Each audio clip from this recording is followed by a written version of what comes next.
And this is probably a good way of contrast. Many of you have probably in another course, or in high school, my daughter did one of these scenarios. You've probably heard of so-called lifeboat ethics scenarios, am I correct? The scenario always goes something like this. You know, you've got 12 people, and each of the 12 people has a bunch of different characteristics. But we're in a situation where you can only save, let's say, 7 of the 12. So you've got to do what?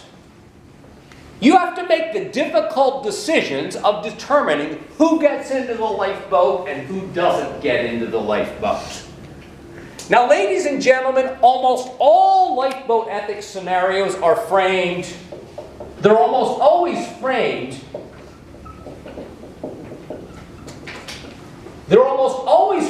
in utilitarian terms. And what I mean by that is this. You will look at each of the individuals and you will determine their relative worth.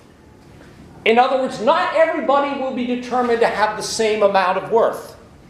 We will determine a person's worthiness of survival based upon their individual characteristics. And in many cases, it will be in terms of how much life do they likely have left.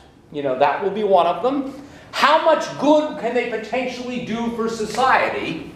And how much self-improvement are they likely to be able to do in the time that they have left? So unsurprisingly, if you have one of these scenarios, there's almost always an elderly person as a potential candidate for the lifeboat. The elderly person is almost always what? Yeah. Throw the old lady out. She's old and she would have died anyway. That's, you know, one of the rationale. There's almost always in one of these scenarios a person who is mentally deficient. The mentally deficient person will be judged as likely to be a long-term burden. So the mentally deficient person will be thrown out. There's always someone who has like a doctor. There's always a doctor on board. And of course, the doctor is always one of the first people who gets a spot in the lifeboat because we judge him or her in terms of potential life-saving utility value, you know, this kind of thing. Typically, small, normal children are kept in the lifeboat. Why? And this is not purely utilitarian. Because children are regarded as what? Yeah, they're regarded as more innocent and having unfulfilled potential. So children are almost always sympathetically kept in the lifeboat. Even though under harsh conditions, we all know that children can oftentimes be what? They can oftentimes be a drag and a hindrance to the group's survival. But yeah, in these situations, children are regarded as innocent and almost always kept. Now, in these scenarios, people who are typically demonized by the society are people who are almost always thrown out first. Like, for example, suppose one of our persons is an ex-con. People will stereotype him or her right away and say, yeah, he doesn't get a spot in the lifeboat. He shoots heroin or whatever. You know, that kind of thing. He'll just cost more resources in the long run. Now notice many people will say, yeah, I know this is callous stuff. But what is it? Decisions have to be what? Decisions have to be made for the greater good. You know, that kind of thing. Well, I told my daughter that she had told me about this beforehand. I told her that she could throw a Kantian wrench into the works. Anyone guess how lifeboat ethics scenarios might be handled by Kantians? There's one of two ways. Because remember, for Kant, it is a person's value is not in terms of their objective value, in terms of what they can do for other people. Every single person has dignity by virtue of the fact that they are rational human beings. So how would we determine who gets into the lifeboat? Whoever got there first. If we made it a foot race, that might be unfair. But if all the people are equal in their dignity and there's only a specific amount of spots on the boat, isn't the foot race the only way to have it be relatively equal? Nope. They try to put everybody? Yeah. Well, they might try, yeah, do you hear Leighton? She's correct. They might decide all of us are going to make it or none of us are going to make it. And you might have 12 dead people. And that would seem untenable. So one way we might want to do it, we might want to draw lots. Or roll dice or something like that. Because that way we will be treating everyone what? Fairly, as long as I don't have one of those heads I win, tails you lose quarters. You know, was it the Harvey Dent in Christopher Nolan's Batman? You know, he's got the two-headed quarter. He makes his own luck, or however you want to put it. Now, there's another way a Kantian might approach this. As a good Kantian, if I were in this situation, take a guess what I would do. I would volunteer to be sacrificed. I would say, I do not think it would be fair for my life to be one that is spared in this situation. So please let me die. Now, by the way, my decision might not, my reason for doing this might not be a Kantian moral one, if you follow my line of reasoning here. Yes? Isn't that just saying that you have no intrinsic value to begin with? No, it's, for me it would be saying that everybody has equivalent intrinsic value. And I am not willing to sacrifice anybody else's intrinsic worth for my own life. That's how I might reason it through. Notice I said that's how I might reason it through. But what if that also go against it because it's kind of like suicide? Well, I wouldn't call it suicide. I would call it giving my life for what?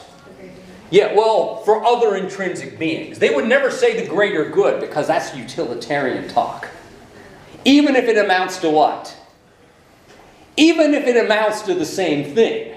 The way we get there is different. Now, we might run into a problem if we've got 12 Kantians who all decide, no, I'm going to give up my seat. No, I'm going to give up my seat. Then we might have to go to drawing lots. Does anyone know why I said that my real reason for giving up my spot might really not be moral at all?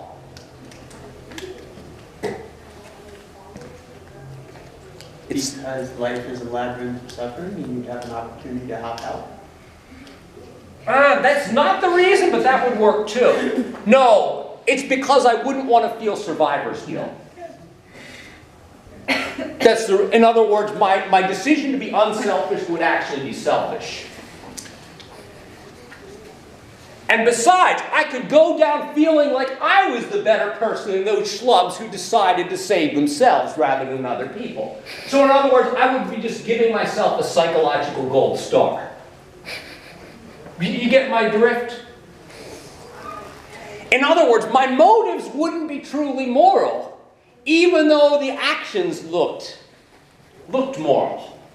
Because if I'm really doing it just to give myself a pat on the back and say, God, I deserve a seat in heaven for this.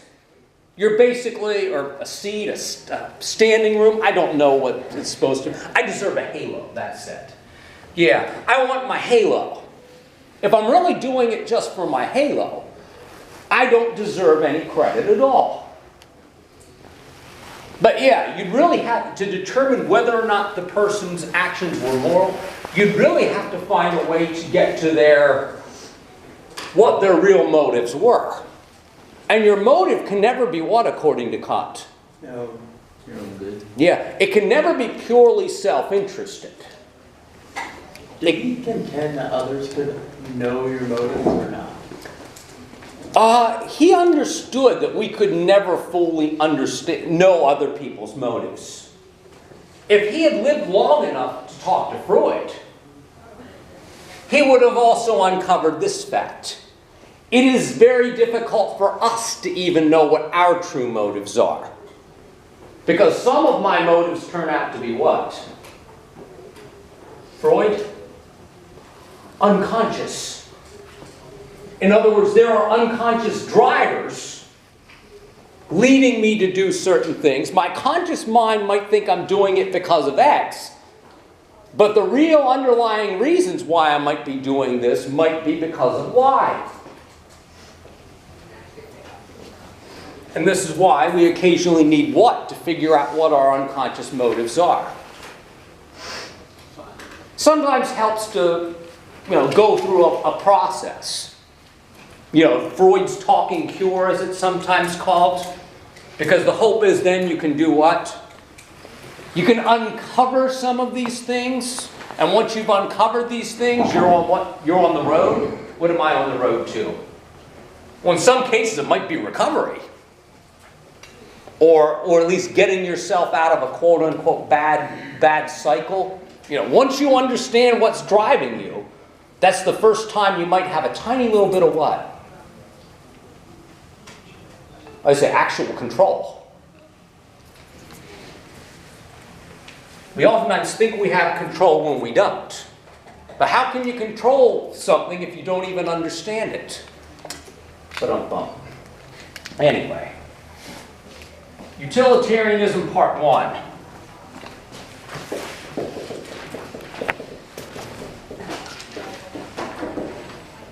Now, folks, at the very beginning of the chapter, the author spends some time setting up the historical context. And I just want to spend a little bit of time with this because this historical context will apply not just to this chapter, but also our discussion of chapter 13. Keep in mind that our utilitarians are coming out of the early to mid part, Bentham in particular, of what century? 19th? Yeah, we are set in the 19th century, and as far as the utilitarians are concerned, we are set in what country? The setting is England. You probably learned in a history class at one point or another, I hope, that the conditions of the masses of people during this period, economically speaking, were not what? They were not good. As a matter of fact, this was in the intermediate phase of what revolution that's mentioned in your textbook?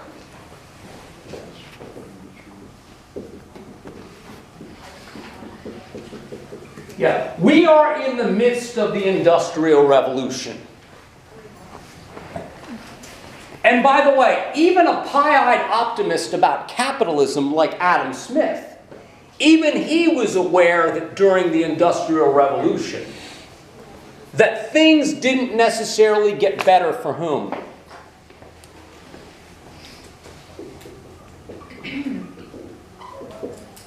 For this group of people who we call the working class. And this is in part because as a lot of the land that was used for agriculture ends up being enclosed, and the people whose families had worked the land for, in some cases, not just decades but centuries, were forced off the land, a person has to work. So where did they end up going for work?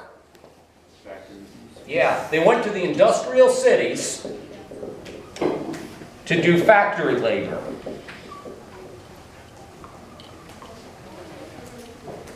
Now keep in mind, this is all part of the picture of what was going on at the time. But keep this in mind. Were larger families considered to be a good idea or a bad idea during the agricultural economy? Big families were a good thing. And there were a couple reasons for this. Keep in mind, infant mortality rates tended to be what anyway? High.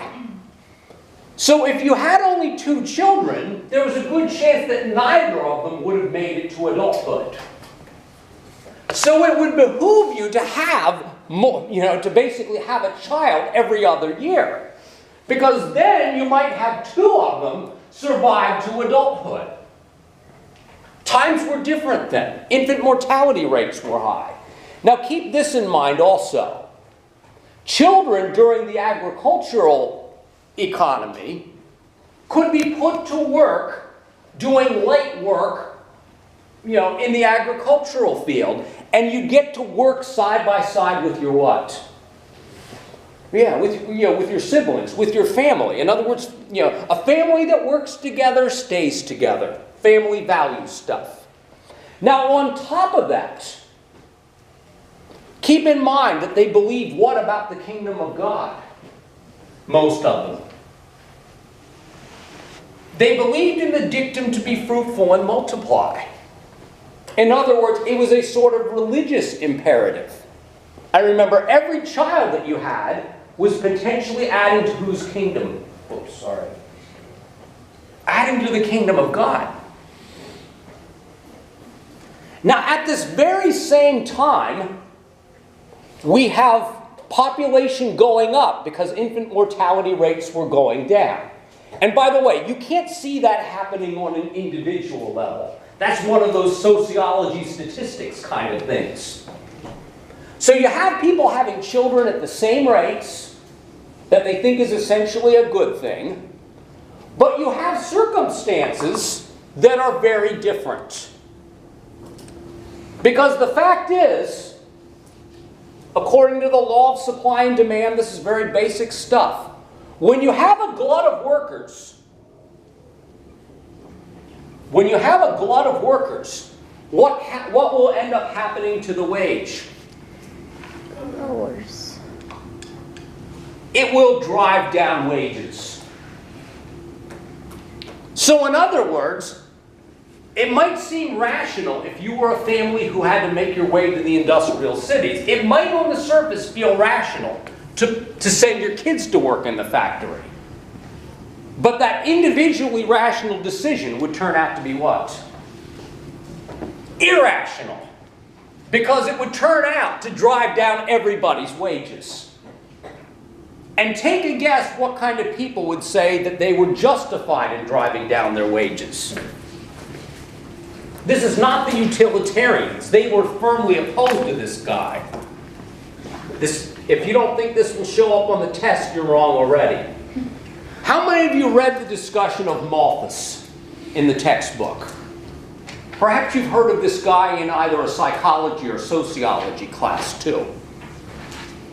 In the 1790s, he wrote his famous essay on population. And by the way, it has like a mile-long title. So we typically just call it his essay on population. Just like Adam Smith's The Wealth of Nations had a mile-long actual title, we just call it The Wealth of Nations, and we know what we're talking about. But anyway, what Malthus argued was, as population, he says, agricultural production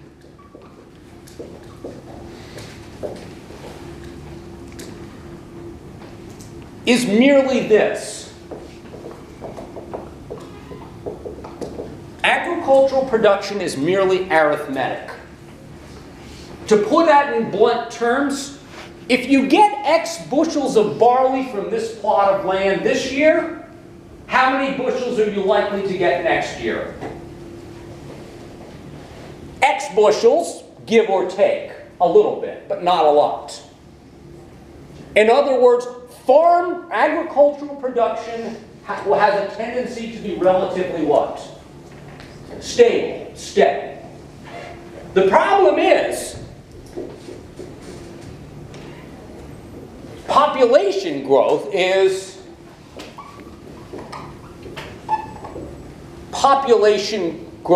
geometric.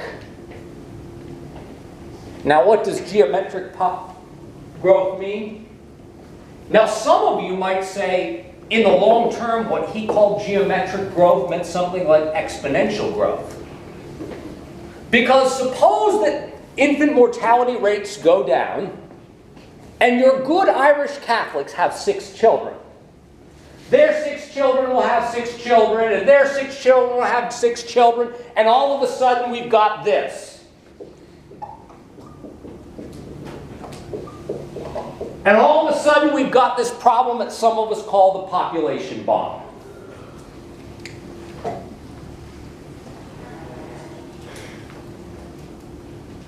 Now what Malthus noted was, this is an untenable situation. If population keeps increasing like this, and production ends up staying steady, in the long term, we're all screwed, if I can speak bluntly. In other words, our population will outrun our ability to sustain the population. What did Malthus propose?